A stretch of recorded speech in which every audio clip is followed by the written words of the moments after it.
Well, in just a couple weeks, the first ever national tour of Funny Girl the Musical arrives here at the DCPA. Our Dylan Thomas got an exclusive advanced preview of the production. He also got a backstage tour of the musical's costume department. Let's take a look. I'm here at the stage door of the Eccles Theater in Salt Lake City, where I just had the opportunity to see the costumes that make Funny Girl instantly recognizable. Don't tell me not to live, just sit and putter. We are about to look at some amazing costumes now by Tony Award winner Susan Hilferty.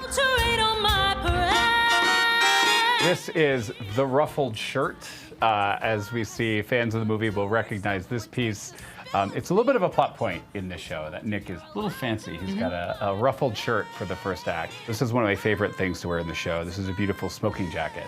So Nick and Fanny meet up at a swanky restaurant in Baltimore, and Nick is a little dressed down in this smoking jacket. So hilarity ensues. This is actually Fanny's second costume in the show, her greatest star costume. It's very iconic. It's my favorite piece because it's super comfortable. This is actually my favorite piece in the whole show. This is the people dress.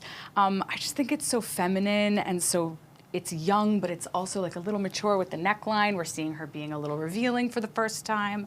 And last but not least, we have the iconic parade costume. This is probably the most iconic piece in the whole show. The bright red just feels so fiery. She's on fire in this moment. And folks may not know that all the costumes are made by hand, by artisans in New York. So there's shops that just do costumes for Broadway shows. Incredible craftsmanship goes into these costumes. The costumes really help bring the characters to life and tell their story through the decades that we move through in the show. I think, you go from younger to a little bit more mature. And it's interesting because Nick kind of takes the opposite journey. So when we meet him, he's very, very formal, and I come out in tails and white tie. It's very like Downton Abbey.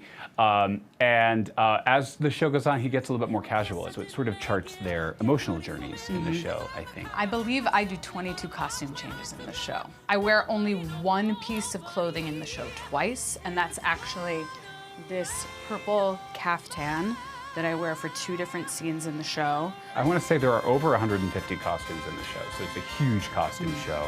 All the ensemble is always changing, on and off stage. So it definitely adds to the, the Ziegfeld spectacle. People still have the opportunity to buy tickets to see Funny Girl when it's in town December 10th through the 22nd. For more information on tickets, visit our website, which is cbscolorado.com. In Salt Lake City, I'm Dylan Thomas. Those costumes are incredible. Yeah. 22 changes. That's wild. Oh my gosh, insane. I love just the detail of those costumes, and to know that they're all handmade still is so cool to see. And there's just New York, it's such a part of the lifeblood of the city. So to get some of that coming our way is so cool. Yeah, and there's one specific boutique that makes them. That's awesome. Yeah. Had no idea. Yeah. Really great look behind the scenes, seeing how it all works.